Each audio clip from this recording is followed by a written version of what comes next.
Not having a face-to-face convention does make some of those connections challenging. However, you can find attendees through the attendee option.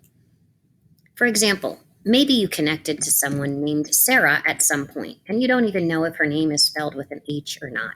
If you search attendees and Sarah, the variety of Sarahs will come up, and possibly you can find the person that you were looking for.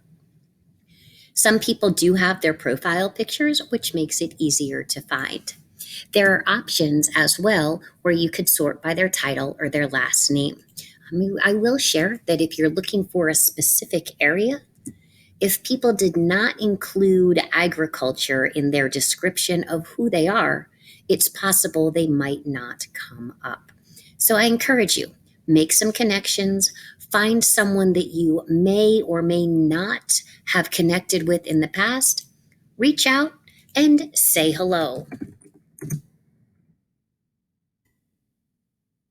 Connecting is what convention is partly about, and the opportunities still exists if you create it.